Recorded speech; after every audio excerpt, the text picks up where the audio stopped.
Fibre में कुछ अर्सा से दो तरह के मिलते जुलते स्कैम्स हो रहे हैं जिनका शिकार ज़्यादातर न्यू फ्रीलांसर्स बन रहे हैं। और जो स्कैमर्स होते हैं वो ज़्यादातर टारगेट भी उनका न्यू फ्रीलांसर्स ही होता है, क्योंकि उनको पता नहीं होता न्यू फ्रीलांसर्स को अभी कि जब कोई ऑर्डर आता है तो क्या आगे सारे स्टेप्स होते हैं। तो इसलिए वो इन स्कैमर्स के जाल में फंस जाते हैं इजीली। अच्छा, अब ये स्कैमर्स आपको किस तरह से जाल में फंसाते हैं? ये सबसे पहले अकाउंट बनाते हैं एक फाइवर का, और फाइवर की प्रोफाइल इमेज जो होती है उसको उधर फाइवर का लोगो लगा देते हैं, और यूज़र नेम भी कुछ इस तरह से रख देते हैं कि देखने वालों को लगे कि ये फाइवर का ही कोई बंदा है। फिर दो तरह से ये अटैक करते हैं आपको। एक तो वो ये कहते हैं कि भाई आपको ऑर्डर आया है, आपकी गिग का सारा कुछ उठा के ना डाटा आपकी गिग्स को देख लेते हैं, तो आपका वही गिग का टाइटल वगैरह सारा आपको कहते हैं कि आपको ऑर्डर आया है इस गिग पे, इस गिग की पेमेंट रिसीव करने के लिए या कलेक्ट करने के लिए आप इस लिंक पे जाएं। तो वो जब आप लिंक खोलते हैं तो आगे आपको बिल्कुल ही जैसे फाइवर का इंटरफेस होता है ना, फाइवर जैसी चीज़ें बनी होती हैं, ठीक है, लेकिन वो फेक आगे वेबसाइट खुल जाती है। हैकिंग की दुनिया में इसको हम कहते हैं फिशिंग साइट। ठीक है, ये आपको फंसाने के लिए बनाई गई होती है ताकि आपको इस तरह लगे कि हम फाइवर पे ही हैं, लेकिन एक्चुअल में आप फाइवर पर नहीं होते, फाइवर से बाहर आ गए होते हैं किसी दूसरी वेबसाइट पे जो कि उन्होंने तैयार की है आपको फंसाने के लिए। तो उस वेबसाइट से आपकी वही गीगल का टाइटल लिखा होता है, उसकी इमेज लिखी होती है, सारा कुछ, ताकि आपको वही लगे ना कि मेरी, हाँ ये तो मेरी गीग है, इस पे ऑर्डर आया है, अच्छा अच्छा अच्छा। तो इस तरह करके तो उधर फिर आपको कहा जाता है कि आप अपने यहाँ पर कार्ड लगाएं जिस पे आप रिसीव करना चाहते हैं अमाउंट इस ऑर्डर की, ये वो। तो जैसे ही आप कार्ड लगा देते हैं वहाँ पे, तो आपका वो जो है कार्ड हैक हो जाता है, उससे सारा वो फिर बैलेंस वो निकाल लेते हैं। ठीक है, तो इस तरह से फंसाते हैं। दूसरा वो क्या करते हैं कि एक तो हो गया ना कि आपको कहा जाए कि आपको ऑर्डर आया है।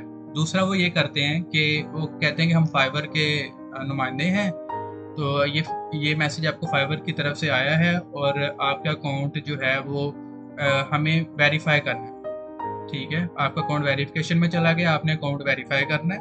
ठीक है, तो उसके लिए आप इस लिंक पे क्लिक करें। तभी यही होता है, जो भी उस लिंक पे क्लिक करता है बिल्कुल ऐसे ही लगता है कि हम फाइवर पे ही हैं, सारा कुछ आइकन्स वगैरह एवरीथिंग वही होता है। लेकिन क्या होता है असल में कि आपके वो जो फिशिंग पेज होता है उस पर जब आप चले जाते हैं वहाँ पे फिर आपसे ये कार्ड वगैरह कनेक्ट करने का कहते हैं कि आप अपना ये विड्रॉ मेथड आपका रहता है, ये वो। अब आप न्यू होते हैं उस टाइम, फ्रीलांसर ज़्यादातर उनको पता नहीं होता, दूसरी सूरत हाल में भी पता नहीं होता कि यार जब न्यू ऑर्डर आता है तो क्या क्या स्टेप्स होते हैं। वो ये समझते हैं कि शायद यार ऐसे पेमेंट कलेक्ट करनी हो, तो वो लगा देते हैं, फंस जाते हैं। इस केस में भी क्या होता है, तो उन्हें लगता है कि हाँ यार वेरिफिकेशन का सुना तो है, डिफरेंट ग्रुप्स वगैरह में इधर उधर के वेरीफाई होती हैं आईडी, से शायद ऐसे ही वेरीफाई होती हो, तो वो ना वो स्टेप्स फॉलो करी जाती हैं स्कैमर्स की। तो इस तरह से अपना कार्ड भी लगा देते हैं, तो जिससे क्या होता है उनका नुकसान हो जाता है। फाइवर कभी भी आपसे कार्ड की इन्फॉर्मेशन ऐसे नहीं मांगता। जब भी आप फाइवर पे एज अ फ्रीलांसर सेल कर रहे हैं अपनी सर्विसेज, तो फाइवर कभी भी आपसे कार्ड की इन्फॉर्मेशन नहीं मांगता। आपको सिर्फ विड्रॉ मेथड में जब कनेक्ट करना होता है आपने, तब अपना पेपाल या पेन कनेक्ट करना होता है, कार्ड कभी भी नहीं लगाना पड़ता। कार्ड की तो तभी लगाने की जरूरत पड़ती है जब आपने कुछ परचेज करना हो, तो आप तो सेल कर रहे हैं, आप तो परचेज कर ही नहीं रहे। ठीक है, और दूसरी तरफ अगर आपने कभी वो करना हो, वेरीफाई करना हो, तो जब वेरीफाई का आपको कहा जाएगा तो आपको ईमेल आती है और साथ में आपको नोटिफिकेशन में भी बताया जाता है। आपको इस तरह से इनबॉक्स में वो मैसेज नहीं करते। ठीक है, आपको आपके जो फाइवर में नोटिफिकेशन का वो बेल बनी होती है, उधर आपको नोटिफिकेशन आ जाता है। आपको जो भी आपका एसोसिएटेड ईमेल होता है इस अकाउंट के साथ आपके, तो उस पर ईमेल आपको कर दी जाती है कि भाई आपकी आईडी की वेरिफिकेशन की ज़रूरत है। और फिशिंग साइट्स से बचने के लिए एक और मैं आपको चीज़ बता देता हूँ कि जब भी आप इस तरह की कोई वेबसाइट खोलते हैं, कोई लिंक आपको सेंड करता है, तो उसको हमेशा चेक कर लिया करें। ठीक है, जब भी आपको लगे कि कोई लिंक सस्पिशियस है तो उसको चेक कर लें। एक तो ऑनलाइन टूल्स भी हैं, जैसे वायरस टोटल है एक टूल, वहाँ पे चेक कर सकते हैं आप।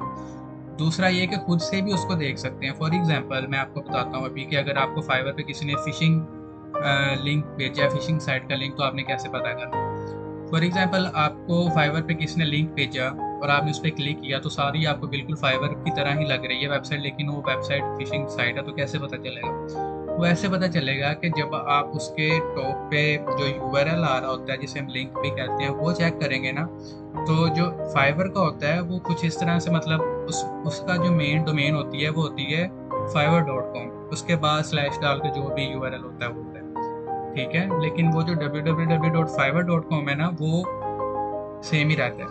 लेकिन जो स्कैमर का लिंक होगा, जो फिशिंग साइट का लिंक होगा, उसमें www.fiverr.com की बजाय ना कोई और डोमेन होगी, लाइक www.newfiverr.com या इस तरह से करके ना मिलता जुलता कुछ फाइबर की तरह का। तो fiverr123.com इस तरह करके वो डोमेन बना लेते हैं कि आपको लगे कि यार फाइबर ही है, सारा इंटरफेस भी उस तरह का है। तो डिज़ाइन वगैरह बिल्कुल उसी तरह का कर लेते हैं पेज, ऊपर से मिलता जुलता डोमेन ले लेते हैं, तो आपको लगता है कि ये वही है वेबसाइट जिस पे हम काम कर रहे हैं। तो ये यूआरएल सबसे इम्पोर्टेंट चीज़ होती है फिशिंग साइट पे या फिशिंग पेज को पकड़ने की, ठीक है। तो अगर आप एक न्यू फ्रीलांसर हैं तो आपने इन चीज़ों का ख्याल रखना है कि कभी भी आपको ये इस तरह का मैसेज आए या कोई स्पेशली जब कोई लिंक सेंड करते हैं ना, तब बड़े चुकन्ने हो जाया करें, ठीक है। जब कोई लिंक सेंड करता है तो उसको बड़े ध्यान से देखा करें, हर लिंक पे ना क्लिक कर दिया करें, ठीक है। ज़्यादातर फिशिंग लिंक भी आते हैं इस तरह के, जब न्यू हम अकाउंट बनाते हैं ना आजकल, तो ये इस तरह के बहुत सारे लोग जो स्कैमर हैं ये न्यू लोगों को भेजते हैं, ढूंढ ढूंढ के ये भेजते हैं कि भाई ये न्यू बंदा आया, ये फंसेगा, इसको भेजो। इस तरह का इनका माइंड सेट होता है पीछे से कि इसको पता ही नहीं है फाइवर पे ऑर्डर आता है तो क्या सीन होता है, इसने कभी वेरिफिकेशन पहले की नहीं है, तो चलो इसको फंसाते हैं। तो इसी तरह आपको जब भी कोई फंसाने की कोशिश करे, चाहे वेरिफिकेशन का कह कर या फिर ये कह करके आपको ऑर्डर आया है तो आप ये इसकी पेमेंट वगैरह कलेक्ट कर लें, तो आपने वहीं पे आपको पता चल जाना चाहिए कि ये स्कैम है। अच्छा, ऑर्डर का सॉरी मैंने वो वेरिफिकेशन का तो आपको बता दिया कि कैसे वो करते हैं। ऑर्डर का भी मैं आपको बता देता हूँ कि जब आपको फाइवर पर ऑर्डर आता है तो फाइवर कभी भी नहीं ऐसा कहता कि भाई आपका ऑर्डर आया था तो ये किसी ने सर्विस परचेज की है तो इस लिंक पे जाके पेमेंट कलेक्ट करें, ऐसे नहीं होता। जब आपको फाइवर पर ऑर्डर आता है तो आपका डैशबोर्ड पे वहाँ पे इन प्रोग्रेस में शो होने लग जाता है, ठीक है। आप फिर वो काम करके उसी ऑर्डर पे डिलीवर करते हैं। डिलीवर करने के बाद जब वो बायर ऑर्डर को कंप्लीट कर देता है, उसके बाद आपकी पेमेंट 14 दिन बाद या 7 दिन बाद, डिपेंड करता है कि आपका सेलर प्लस लिया हुआ है या नहीं, 14 या 7 दिन के बाद आपका जो है वो पेमेंट क्लियर हो जाती है। उसके बाद वो आपके अकाउंट में आ जाती है, फिर आप उसको विड्रॉ कर सकते हैं अपने पेनीयर या पेपाल पे, ठीक है। ऐसे होता है, वो कभी भी आपको नहीं कहता कि अपना कार्ड लगाएं पेमेंट कलेक्ट करने के लिए। तो आइंदा आपने इन चीज़ों का ख्याल रखना है, खुद भी बचें, और अगर आपके नेटवर्क में दूसरे न्यू फ्रीलांसर्स हैं तो उनके साथ भी ये शेयर करें बात कि भाई इस तरह स्कैम चल रहा है तो इससे बचें। ये काफ़ी पुराना हो गया, लेकिन अब भी लोग इसमें फंस रहे हैं, तो मैंने सोचा क्यों ना इस पर एक वीडियो बनाकर आप सबको इसके बारे में अवेयरनेस दी जाए कि इससे बचें। मुझे रिसेंटली भी मैसेज आए थे लोगों के, वो न्यू ही थे, उन्होंने समझा कि हमें कोई रियल ऑर्डर या मैसेज आ गया, उन्होंने मुझे सेंड किया। मुझे याद है रिसेंटली एक बंदे ने मुझे सेंड किया स्क्रीनशॉट, सनी भाई ये इस तरह मैसेज आया है, तो मैंने कहा कि ये स्कैम है, स्टे अवे। तो इस तरह से कुछ लोगों को, चलो कुछ को पता होता है पहले से ही, कुछ को इधर उधर से पूछ लेते हैं, उनको पता चल जाता है, लेकिन कुछ क्या करते हैं कि वो स्टेप्स को फॉलो कर लेते हैं स्कैमर्स के और फंस जाते हैं, ठीक है। तो आप ख्याल रखिएगा अपने अकाउंट का इस तरह इन स्कैमर से। तो मिलते हैं अपनी नेक्स्ट वीडियो में, तब तक के लिए ख्याल रखिएगा अपना और अपने इस चैनल का।